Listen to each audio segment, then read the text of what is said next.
늦은 밤 도심의 불빛이 유리창에 비쳤습니다. 박태준 회장은 자신이 세운 대기업 태성홀딩스의 최고층 집무실에서 조용히 서류를 덮었습니다. 그의 나이 69, 세상 사람들은 그를 냉철한 경영의 신이라 불렀습니다. 하지만 그날 그는 인생에서 처음으로 두려움을 느끼고 있었습니다. 사위라니 그 친구가 정말 괜찮은 사람일까?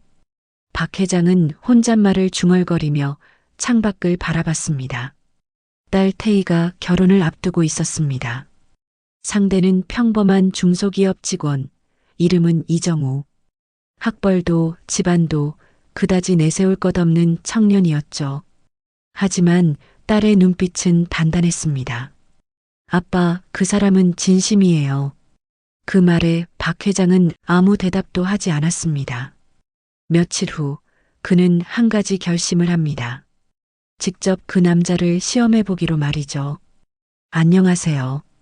사연 시작 전 무료로 할 수 있는 구독과 좋아요 한번 부탁드립니다. 그는 회사의 이름을 숨기고 한 협력업체의 현장직 신입사원으로 위장 취업했습니다. 가짜 이름은 박성수. 회장의 흔적은 철저히 감췄습니다. 첫 출근 날 낡은 작업복을 입은 그는 허리를 굽히며 인사했습니다. 안녕하십니까? 신입사원 박성수입니다. 주변 사람들은 웃으며 고개를 끄덕였지만 단 한 사람, 이정우만은 그를 유심히 바라봤습니다. 어르신, 어디서 일해보신 적 있으세요? 예, 현장 일은 조금 해봤습니다. 나이는 많지만 잘할 수 있습니다. 예, 그래도 현장 일은 안전이 중요하니까 무리하지는 마세요. 정우의 목소리는 따뜻했습니다. 그 순간 박 회장은 미묘한 감정을 느꼈습니다. 저 눈빛 거짓이 아니군. 시간이 흐르며 그는 현장에서 정우의 일 처리를 지켜봤습니다. 정우는 상사의 부당한 지시에도 조용히 일했고 동료가 실수하면 먼저 나서서 책임을 졌습니다. 그런데도 자랑하지 않았죠. 괜찮아요. 제가 대신하면 되죠. 그의 말은 짧았지만 진심이 느껴졌습니다. 어느 날 회식 자리에서 상무가 농담처럼 말했습니다. 이정우, 요즘 대기업 회장님 딸이랑 사귀고 있다며? 한턱 쏴야지. 순간 정우는 얼굴이 굳어졌습니다. 그건 사적인 일입니다. 일과는 별개로 봐주시면 감사하겠습니다. 박 회장은 그 장면을 조용히 지켜봤습니다. 술잔을 들고 있었지만 눈은 정우를 향해 있었습니다. 저 청년 생각보다 훨씬 강단이 있구나. 하지만 시험은 아직 끝나지 않았습니다. 그는 앞으로 정우가 진짜 사람인지 아니면 가식적인 인물인지 알아내고 싶었습니다. 그날 밤 회장의 노트엔 이렇게 적혀 있었습니다. 사람의 진심은 위기 속에서 드러난다. 내 사위가 될 사람, 그 위기를 겪게 해야겠다. 그의 눈빛은 다시 냉철하게 식었습니다. 그는 아직도 회장이었고 세상을 의심하는 사람이었습니다. 하지만 그가 모르는 게 있었습니다. 곧 그 위장이 그의 인생을 완전히 바꿔놓게 될 거라는 사실을요. 이른 아침 공장 현장에는 용접 불빛이 번쩍이고 기계음이 쉴 새 없이 울렸습니다. 박성수로 위장한 박 회장은 모자를 푹 눌러쓰고 구석진 곳에서 묵묵히 청소를 하고 있었죠. 허리를 숙인 채 기름 묻은 바닥을 닦으며 그는 속으로 중얼거렸습니다. 회장으로서 명령만 내려받지 이런 기름 냄새를 맡아보는 건 처음이군. 그때 누군가 그의 어깨를 툭 치며 말을 걸었습니다. 박 아저씨, 여기 좀 도와주세요. 목소리의 주인은 이정우였습니다. 그는 무거운 자재를 들고 있었고 땀에 젖은 얼굴엔 피곤함이 역력했죠.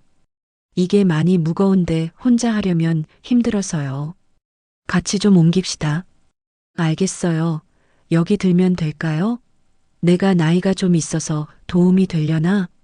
도움이 많이 됩니다. 혼자 하는 것보다 훨씬 편하고 좋아요. 정우의 말에는 단호함보다 따뜻함이 섞여 있었습니다.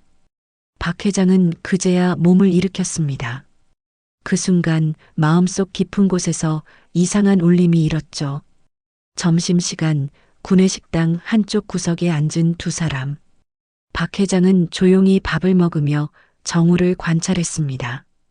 정우는 동료들과 함께 웃고 있었지만 눈에 피로가 묻어 있었습니다. 그는 다른 사람들 밥그릇이 비워질 때까지 기다렸다가 마지막으로 먹었습니다. 그리고 남은 반찬을 조용히 챙겨 뒷주방으로 가져다 주었죠. 이거 많이 남으면 버리는데 아깝잖아요. 경비 아저씨 갖다 드리면 좋아하실 거예요. 박 회장은 숟가락을 멈췄습니다. 이런 사소한 행동들 아무도 신경 안 쓰는데 말이죠.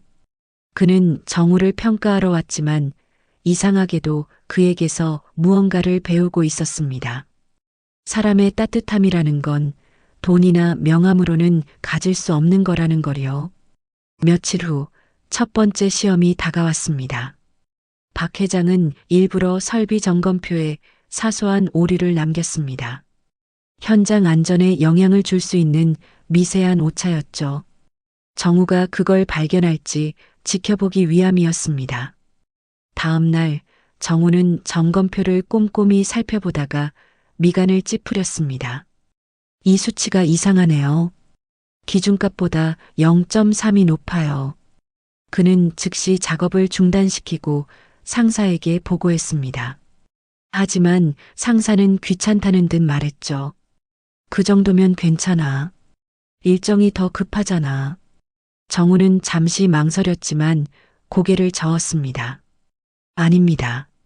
이대로 진행하면 사고 납니다.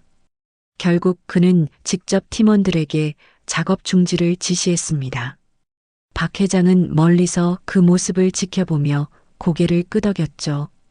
자기 손해를 감수하면서까지 원칙을 지키는구나. 그날 저녁 정우는 상사에게 불려갔습니다. 너 때문에 납품 일정이 다 꼬였어. 너가 책임질 거야? 반장님, 안전이 최우선입니다. 이게 안전 핑계로 일 미루는 거 아니야? 남 탓하려고? 그 말에 정우는 아무 대꾸도 하지 않았습니다. 대신 묵묵히 고개를 숙였죠. 그 뒤로 그는 별다른 항변 없이 다음 날도 같은 시간에 출근했습니다. 박 회장은 그 모습을 보며 마음이 먹먹했습니다. 내가 저런 사람에게 의심을 품었다니. 하지만 그날 밤 박 회장은 결심을 바꾸게 됩니다. 책상 위 낡은 노트를 펼치며 조용히 적었습니다. 진심은 위기에서 드러나고 사람의 품격은 불이익 속에서 나타난다. 다음 시험은 유혹이다. 그는 담담히 펜을 놓았습니다. 그의 눈빛엔 냉정함 대신 묘한 떨림이 깃들어 있었습니다. 며칠 뒤 회사는 새로운 납품 계약을 준비 중이었습니다. 단가 협상과 관련된 내부 문서들이 오가던 때 한 소문이 현장에 퍼졌습니다. 이번 계약만 잘 따내면 상여금을 2배나 받을 수 있대요. 직원들의 눈빛이 흔들렸죠. 이정우 역시 책임자로서 긴장된 하루를 보내고 있었습니다. 그날 그를 찾아온 사람은 뜻밖에도 박성수, 그러니까 위장한 박 회장이었습니다. 정우 씨, 잠깐 얘기 좀 합시다. 작업장 구석, 소음이 잦아든 오후였습니다. 박성수는 봉투 하나를 내밀며 조용히 말했죠. 이건 외부 협력업체 쪽에서 부탁한 겁니다. 보고서에 숫자 하나만 조정해 달래요. 대신 수고비를 좀 준답니다. 정우의 눈이 순간 날카롭게 변했습니다. 그게 무슨 뜻이죠? 별거 아니에요. 큰 문제 없을 겁니다. 회사에 이익이 되니까요. 박 회장은 일부러 담담하게 말했습니다. 그는 이 한순간에 정우의 진짜 얼굴을 보고 싶었습니다. 정우는 잠시 침묵했습니다. 그 침묵 속에서 박 회장은 미묘한 기대와 두려움을 동시에 느꼈죠. 혹시라도 이 청년이 타협한다면 그땐 어떻게 해야 하지? 그런데 정우는 이내 봉투를 밀어냈습니다. 박 아저씨, 이런 거 다시는 가져오지 마세요. 오해하지 마세요. 누구나 다 아는 그냥 현실적인 거래예요. 아니요. 현실적인 거래가 아니라 불법적인 거래입니다. 그의 목소리는 낮았지만 단호했습니다. 그 말 한마디가 공기 속을 베어내듯 맑게 울렸죠. 박 회장은 그 순간 자신이 꾸민 시험이 부끄럽게 느껴졌습니다. 저 청년은 돈보다 양심이 먼저구나. 하지만 사건은 여기서 끝나지 않았습니다. 며칠 뒤 박성수의 행동이 이상하다는 말을 들은 관리부장이 그를 불렀습니다. 박 아저씨, 그날 무슨 봉투를 들고 다녔다던데? 그 봉투가 뭐였습니까? 아무것도 아닙니다. 오해하시는 것 같은데 그냥 서류 봉투였어요. 오해인지 아닌지는 내가 판단하는 거예요. 이실직고 하세요. 조용히 처리합시다. 그는 박 회장을 의심했고 이 일은 곧 정우에게까지 불똥이 튀었습니다. 정우 씨, 그날 박 아저씨랑 무슨 얘기했어요? 그냥 협력업체 보고서에 대해 이야기했습니다. 그럼 왜 돈 얘기가 나왔다는 소문이 돌아요? 그건 사실이 아닙니다. 저는 돈 받지 않았습니다. 받지 않았다는 걸 어떻게 증명할 수 있습니까? 정우는 잠시 말을 잃었습니다. 증거는 없었고 정직함은 숫자로 증명할 수 없었습니다. 결국 그는 인사위원회에 회부됐습니다. 박 회장은 회의실 밖에서 이 모든 걸 지켜봤습니다. 손끝이 떨렸고 얼굴이 굳어졌습니다. 이건 내가 만든 시험인데 그를 망치고 있잖아. 그는 더는 참지 못하고 회의실 문을 열었습니다. 잠깐만요. 그 일 제가 꾸민 겁니다. 그 순간 방안이 얼어붙었습니다.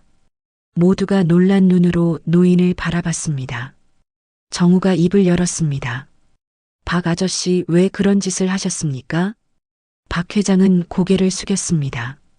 그냥 사람을 알고 싶어서요. 미안해요. 하지만 정우는 그를 꾸짖지 않았습니다. 사람을 시험하면 자신도 함께 시험받는 겁니다. 그 말이 박 회장의 가슴을 깊이 찔렀습니다. 그날 밤 박 회장은 집으로 돌아와 한참 동안 거울을 바라봤습니다.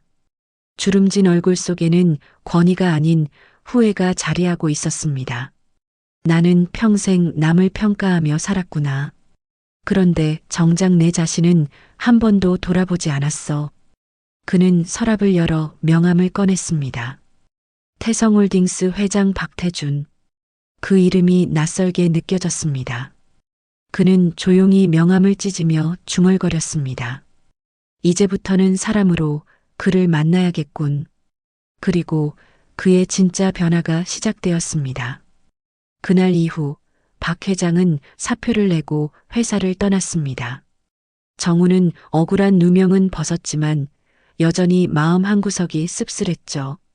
그는 자신이 믿었던 사람에게서 시험을 받았다는 사실이 쉽게 잊히지 않았습니다. 며칠이 지나도 그날의 대화가 귓가에 맴돌았습니다.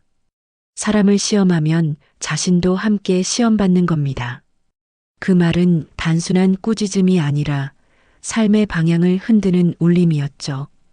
박 회장은 고요한 집무실에 앉아 있었습니다. 탁자 위엔 낡은 가죽 수첩이 놓여 있었고 그 안에는 한 문장이 적혀 있었습니다. 사람의 가치는 돈으로 재지 않는다. 그는 그 문장을 여러 번 읽었습니다. 그리고 결심했죠. 이제는 자신의 진짜 정체를 밝히기로. 며칠 후 박 회장은 직접 공장으로 향했습니다. 출근 시간 그는 오래된 작업복 대신 말끔한 정장을 입고 현장으로 갔습니다. 그를 알아본 경비원이 놀라 눈을 크게 떴습니다. 회 회장님?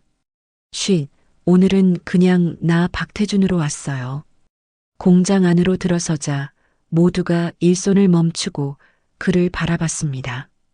그의 발소리가 멈춘 곳에는 정우가 서 있었습니다. 손에는 기름이 묻은 장갑, 얼굴에는 묘한 긴장감이 서려 있었죠. 이정우 씨, 박 회장의 목소리는 조용했지만 단단했습니다. 저 박성수가 아니라 태성홀딩스 회장 박태준입니다. 순간 현장은 숨소리 하나 들리지 않을 만큼 고요해졌습니다. 정우는 굳은 표정으로 그를 바라봤습니다. 아니, 저를 속이셨던 겁니까? 그렇게 됐습니다. 미안합니다. 처음엔 그저 내 딸을 지키고 싶었어요.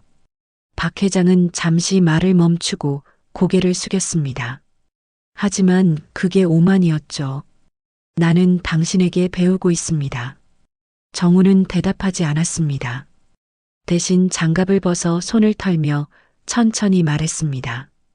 사람은 누구나 두려움이 있죠. 하지만 그 두려움을 남을 시험하는 방식으로 풀면 상처만 남습니다. 그 말 맞습니다. 박 회장은 고개를 끄덕이며 눈가를 훔쳤습니다. 그의 눈빛에는 지난 수십 년의 권위가 아닌 한 인간의 겸손이 담겨 있었죠. 잠시 침묵이 흘렀습니다. 그때 정우가 조용히 입을 열었습니다. 저도 사실 두려웠습니다. 태희 씨가 회장님 따님이라는 걸 알고부터 제 마음 한쪽이 무너졌어요. 그래서요? 그래서 더 열심히 일했습니다. 제 진심이 돈보다 지위보다 진하다는 걸 보여주고 싶었거든요. 박 회장은 그 말에 숨이 막히듯 가슴이 먹먹해졌습니다. 그 진심, 이제야 알겠군요. 그는 고개를 숙이며 깊게 인사했습니다. 이정우 씨, 당신은 나보다 훨씬 훌륭한 사람입니다. 딸을 맡기겠다는 말, 이제는 진심으로 할 수 있을 것 같습니다. 그날 이후 정우의 표정은 달라졌습니다. 그는 더 이상 의심이나 분노에 사로잡히지 않았습니다. 대신 박 회장의 손을 잡고 말했죠. 저희 둘 다 배웠습니다. 진심은 감추는 게 아니라 보여주는 거라는 걸요. 공장 안에는 두 남자의 악수가 오래도록 남았습니다. 기계의 소음조차 잦아든 그 순간 그들의 관계는 시험과 의심을 넘어 믿음으로 바뀌고 있었죠. 그러나 이 이야기는 여기서 끝이 아니었습니다. 그들을 기다리는 마지막 시련이 아직 남아 있었거든요. 그날의 화해 이후 두 사람은 다시 일상으로 돌아갔습니다. 하지만 평화는 오래가지 않았습니다. 태성홀딩스의 내부에서 예기치 못한 일이 터졌죠. 납품 비리와 회계 조작 의혹이 제기된 것입니다. 언론은 태성홀딩스의 몰락이라는 자극적인 제목으로 보도했고 박 회장의 이름이 실시간 검색어에 오르내렸습니다. 그는 여전히 회사의 실권을 후배에게 넘긴 상태였지만 이 사건이 자신이 만든 시스템의 부패에서 비롯된 일임을 직감했습니다. 결국 내 책임이군, 내가 너무 오래 눈을 감았지. 그는 조용히 회의실로 들어갔습니다. 탁자 위에는 부패한 임원들의 이름이 적힌 보고서가 놓여 있었습니다. 그 중엔 자신이 가장 신뢰하던 비서실장의 이름도 있었죠. 그날 밤 정우에게 전화 한 통이 걸려왔습니다. 정우 씨, 회장님이 위태로우십니다. 언론이 계속 몰아붙이고 있어요. 정우는 즉시 회사로 향했습니다. 로비 앞 플래시 세례 속에서 기자들이 몰려들었죠. 박태준 회장님, 비리 인정하십니까? 협력업체 리베이트는 사실입니까? 그 사이로 정우가 밀고 들어갔습니다. 길을 비켜주세요. 지금은 사실을 밝힐 때가 아닙니다. 그의 목소리는 흔들리지 않았습니다. 박 회장은 사무실 안에서 혼자 서류를 보고 있었습니다. 그가 문을 열자 박 회장은 천천히 고개를 들었습니다. 이정우 씨가 왜 여기에? 이건 제 일일 수도 있습니다. 그럴 필요 없어요. 이것은 다 늙은 사람의 일입니다. 아닙니다. 이건 옳고 그름의 문제입니다. 정우는 박 회장에게 조용히 말했습니다. 사람은 누구나 실수합니다. 하지만 그 실수를 덮으면 죄가 되고 드러내면 교훈이 됩니다. 박 회장은 말없이 그를 바라봤습니다. 그의 눈빛 속엔 젊은 시절의 자신이 보였죠. 저 청년은 내가 되고 싶었던 나구나. 다음 날 박 회장은 기자회견을 열었습니다. 이번 사태의 책임은 모두 제게 있습니다. 제가 만든 조직이 탐욕으로 흐른 것은 제 눈이 어두워졌기 때문입니다. 그는 카메라 플래시를 마주하며 담담히 고개를 숙였습니다. 기자들의 질문이 쏟아졌지만 그는 한마디도 피하지 않았죠. 저는 모든 진실을 공개하겠습니다. 그리고 남은 생은 회사를 바로 세우는 데 쓰겠습니다. 그 순간 정우가 조용히 기자석 뒤에서 그 모습을 지켜봤습니다. 회장의 굽은 어깨가 이상하게도 당당해 보였죠. 이 사람은 지금 부끄러움이 아닌 용기로 싸우고 있구나. 그는 속으로 그렇게 중얼거렸습니다. 기자회견이 끝난 뒤 박 회장은 정우를 불렀습니다. 나 같은 노인을 아직도 믿습니까? 믿습니다. 잘못을 인정하는 용기, 그게 진짜 어른의 모습 아닙니까? 정우 씨, 내 인생에서 유일하게 옳은 판단이 있다면 그건 태희에게 당신 같은 사람을 만나게 한 일이었어요. 정우는 그 말에 고개를 숙였습니다. 저도 회장님 덕분에 배웠습니다. 진심이란 말보다 행동으로 보여야 한다는 걸요. 그날 밤 두 사람은 회장실 창가에 나란히 서 있었습니다. 도심의 불빛이 유리창에 반사되어 두 얼굴을 비추었습니다. 서로 말없이 고개를 끄덕였죠. 이제 그들 사이에는 돈도 신분도 없었습니다. 오직 한 가지 신뢰만 남아 있었습니다. 하지만 세상은 그들의 화해를 마냥 기다려주지 않았습니다. 비리는 생각보다 깊었고 회사는 곧 법정 싸움으로 번졌습니다. 그리고 그 싸움의 한가운데 정우가 또다시 서게 됩니다. 그의 선택이 두 사람의 인생을 마지막으로 뒤바꿀 순간이 다가오고 있었죠. 며칠 후 서울지방법원 대법정. 회색 벽과 차가운 조명이 어지럽게 교차하는 그곳에 박 회장이 천천히 입장했습니다. 그는 검은 양복에 단정한 회색 넥타이를 맸지만 어깨는 무겁게 내려앉아 있었습니다. 좌석 뒤편에는 정우가 앉아 있었죠. 그는 굳은 표정으로 손을 꼭 쥔 채 재판장의 입을 바라봤습니다. 피고인 박태준 씨, 본인은 이번 사건에 대해 모두 인정하십니까? 판사의 목소리가 울렸습니다. 박 회장은 고개를 들었습니다. 예, 모두 제 책임입니다. 그 한마디가 법정을 조용히 가라앉혔습니다. 하지만 검찰석에서 누군가 나섰습니다. 피고인이 단독으로 행할 수 없는 구조적 비리입니다. 내부 공모자가 있었을 가능성이 높습니다. 그 말에 기자들의 펜이 일제히 움직였죠. 이윽고 스크린에 한 장의 보고서가 띄워졌습니다. 거기엔 정우의 서명이 적혀 있었습니다. 순간 방 안의 공기가 얼어붙었습니다. 정우는 믿을 수 없다는 듯 자리에서 일어났습니다. 그건 조작입니다. 저는 그런 문서에 서명한 적이 없습니다. 검사는 서류를 내밀며 말했습니다. 필체 감정 결과는 동일합니다. 정우의 얼굴이 창백해졌습니다. 박 회장의 눈동자가 흔들렸습니다. 누군가 그를 끌어들이려는 거야. 재판이 끝난 후 회장실에 있던 박 회장은 창밖을 바라보며 깊은 한숨을 내쉬었습니다. 정우가 문을 열고 들어왔습니다. 회장님, 저 아닙니다. 그 문서 전 처음 봤습니다. 나도 알아요. 당신이 그럴 사람이 아니라는 걸. 하지만 검찰은 믿지 않습니다. 그래서 내가 나설 겁니다. 정우는 고개를 저었습니다. 회장님이 나서면 더 큰 타격을 입습니다. 이미 세상은 회장님을 죄인으로 보고 있어요. 그럼 내가 아무 말도 안 하고 가만히 있으라는 겁니까? 예. 이번엔 제가 싸워보겠습니다. 정우의 목소리는 담담했지만 결의로 가득 차 있었습니다. 박 회장은 잠시 그를 바라보다 미소를 지었습니다. 그대는 이제 내 사위가 아니라 내 스승 같군요. 저는 그저 진실을 지키려는 겁니다. 그 말에 박 회장은 고개를 숙였습니다. 진실이라 결국 나도 그걸 잊고 살았죠. 며칠 뒤 정우는 검찰 조사를 자청했습니다. 거짓 서류를 누가 만들었는지 밝혀야 합니다. 그는 밤늦게까지 자료를 뒤지며 관련된 계약서를 하나하나 검토했습니다. 결국 그는 서명 위조의 흔적을 발견했습니다.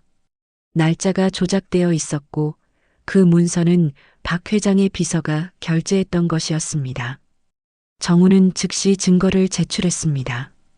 하지만 다음 날 그 비서는 갑자기 잠적했습니다. 언론은 또다시 내부 고발자 조작서를 터뜨렸고 박 회장과 정우는 동시에 비난의 대상이 되었습니다. 그날 밤 박 회장은 병원 응급실로 실려갔습니다. 심장 통증으로 쓰러진 것이었죠. 정우가 병원으로 달려갔을 때 그는 산소 마스크를 쓴 채 누워 있었습니다. 정우 씨, 내가 너무 늦게 깨달았어요. 무슨 말씀이십니까? 사람을 의심하기보다 믿는 게 얼마나 어려운 일인지 이제 알겠어요. 지금이라도 늦지 않았습니다. 싸워야죠. 박 회장은 미소를 지었습니다. 이젠 당신이 싸워줘야 합니다. 나는 이제 물러나야 할 때예요. 박 회장은 결국 회사의 모든 직책에서 물러났습니다. 그리고 기자회견을 열어 정우의 결백을 증언했습니다. 그는 나보다 더 정직한 사람입니다. 내가 만든 잘못된 구조가 그를 흔들었을 뿐 그는 한 점 부끄러움이 없습니다. 그날 이후 여론은 조금씩 달라졌습니다.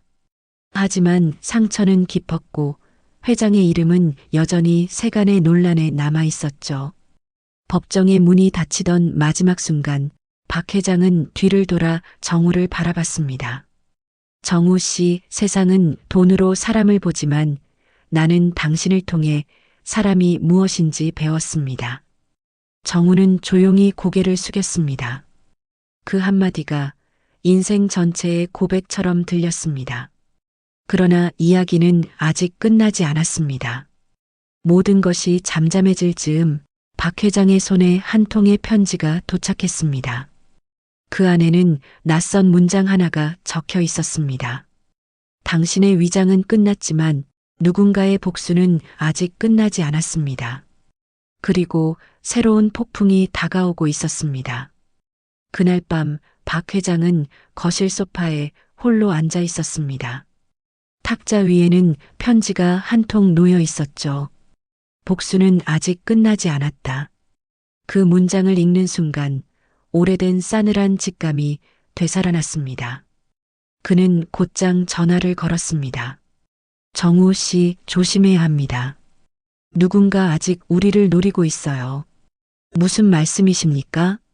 내가 만든 적들 중 누군가가 남아 있습니다. 이건 단순한 협박이 아닙니다. 며칠 뒤 회사 내부 서버에서 해킹 흔적이 발견됐습니다. 비자금 거래 내역과 직원 인사정보가 외부로 유출된 것이었습니다. 그리고 언론은 또다시 내부자 고발이라는 자극적인 제목으로 떠들기 시작했죠. 이번엔 정우의 이름이 다시 오르내렸습니다. 이정우, 내부 고발자? 회사 자료를 외부에 유출한 인물로 지목. 기사 제목은 순식간에 퍼졌습니다. 정우는 억울함에 치를 떨었습니다. 또 조작이군요. 이번엔 누가? 박 회장은 기자회견장을 떠나며 조용히 말했습니다. 이건 단순한 비리가 아닙니다. 누군가 회사를 무너뜨리려 하고 있어요. 그럼 잡아야죠.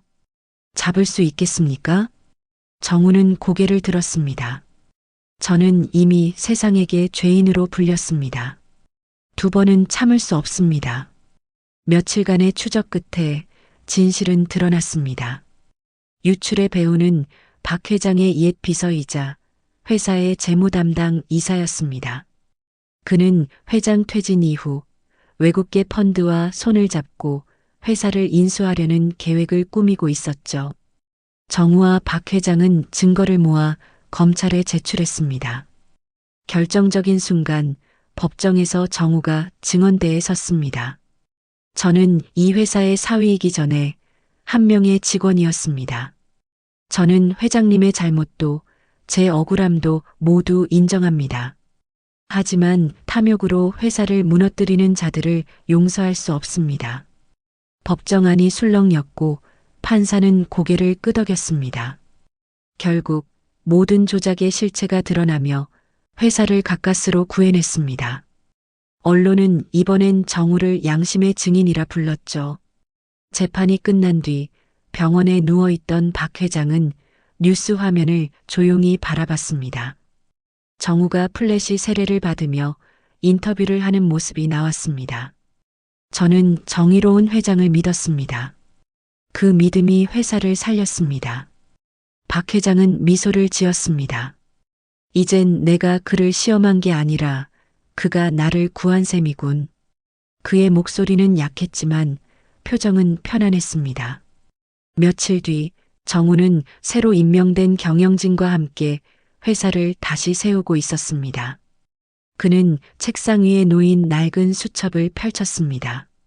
거기엔 박 회장의 필체로 이렇게 적혀 있었습니다. 사람의 진심은 위기 속에서 드러난다. 그리고 진정한 부자는 돈이 아니라 사람을 남긴다. 정우는 조용히 수첩을 덮으며 중얼거렸습니다. 회장님, 당신은 결국 사람을 남기셨습니다. 창밖의 아침 햇살이 유리창을 타고 들어왔습니다. 그 빛 속에서 그는 마치 회장의 목소리를 듣는 듯 했습니다. 이제 내가 내 자리를 이어라 믿는다. 정우는 천천히 미소 지었습니다. 그의 눈빛은 더 이상 두려움이 아닌 책임으로 가득 차 있었죠. 그렇게 위장으로 시작된 만남은 서로의 인생을 바꿔놓은 구원의 이야기로 끝나고 있었습니다. 그로부터 1년 뒤 봄 햇살이 따뜻하게 내리쬐는 오전, 태성홀딩스 본사 로비에는 꽃다발과 환한 미소가 가득했습니다. 정우는 새 대표이사로 취임하는 날이었죠. 단정한 양복 차림으로 단상에 선 그는 마이크를 잡았습니다. 저는 오늘 이 자리를 제 능력으로 얻었다고 생각하지 않습니다. 이 자리는 신뢰로 세워진 자리입니다. 저를 믿어주신 분, 그리고 저를 가르쳐 주신 분이 계셨기 때문입니다. 그는 잠시 말을 멈추고 고개를 숙였습니다. 청중의 시선이 따라갔죠. 단상 한쪽엔 휠체어에 앉은 박태준 회장이 있었습니다. 그의 머리엔 희끗한 흰머리가 더 늘었지만 눈빛만큼은 여전히 단단했습니다. 박 회장은 조용히 미소를 지으며 박수를 쳤습니다. 행사가 끝난 뒤 두 사람은 회장실에서 마주 앉았습니다. 커피 향이 은은하게 퍼졌고 창밖으론 봄바람이 부드럽게 스쳤습니다. 박 회장이 천천히 말을 꺼냈습니다. 이제 그대가 이 회사를 이끌게 되었군요. 두렵습니다, 회장님. 두려움은 나쁜 게 아닙니다. 진짜 나쁜 건 확신 없는 자신감이죠. 정우는 조용히 고개를 끄덕였습니다. 잠시 후 박 회장은 서랍에서 오래된 봉투를 꺼냈습니다. 그 안에는 손으로 쓴 한 장의 편지가 들어 있었습니다. 이건 내가 그날 당신을 처음 시험하던 날 썼던 편지요. 끝내 건네지 못했지만 이제 당신이 읽을 자격이 있어. 정우는 편지를 펼쳤습니다. 나는 사람을 믿지 못한다. 하지만 내 딸이 사랑한 사람이라면 그 믿음을 배워보려 한다. 만약 그가 진심이라면 나는 내 인생을 그에게 걸 것이다. 정우는 천천히 눈을 감았습니다. 편지의 마지막 문장은 잔잔한 울림처럼 마음을 적셨습니다. 그가 내 인생을 바꿀지도 모른다. 그날 저녁 두 사람은 병원 옆 정원으로 산책을 나갔습니다. 노을빛이 붉게 깔리고 나무 사이로 바람이 스며들었습니다. 박 회장이 천천히 걸음을 멈췄습니다. 이정우 씨, 내 인생의 절반은 회장으로 살았고 나머지 절반은 당신을 통해 사람으로 배웠습니다. 정우가 미소 지었습니다. 저는 회장님을 통해 세상이 얼마나 따뜻할 수 있는지 배웠습니다. 그때 멀리서 태희가 두 사람을 향해 달려왔습니다. 그녀는 아버지의 팔을 붙잡으며 웃었습니다. 아빠, 이제 좀 쉬세요. 정우 씨가 아빠보다 더 잘할 거예요. 박 회장은 딸의 손을 꼭 잡으며 말했습니다. 그래, 잘할 거야. 이제는 믿을 수 있겠구나. 밤이 찾아오고 병원 창가에 불빛이 하나둘 켜졌습니다. 박 회장은 의자에 앉아 창밖의 별을 바라봤습니다. 위장으로 시작된 만남이 이렇게 끝날 줄이야. 그의 눈에 살짝 눈물이 맺혔습니다. 하지만 이제 나는 더 이상 위장하지 않습니다. 나는 진심으로 그를 아끼는 사람입니다. 정우는 조용히 회장 옆에 앉았습니다. 회장님, 이제 걱정 마십시오. 이 회사와 가족, 제가 지키겠습니다. 박 회장은 마지막으로 그를 바라보며 미소를 지었습니다. 그래요. 이제 나는 편히 쉴 수 있겠어요. 창밖으로 봄비가 내렸습니다.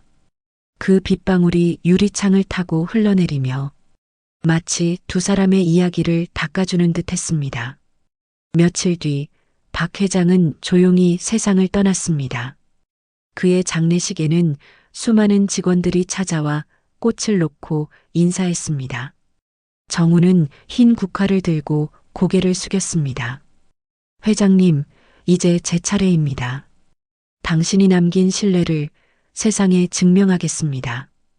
그날 이후 태성홀딩스는 사람 중심 경영으로 재탄생했습니다. 회사의 벽에는 이 한 문장이 새겨졌습니다. 사람을 남기는 경영, 그것이 진짜 성공이다.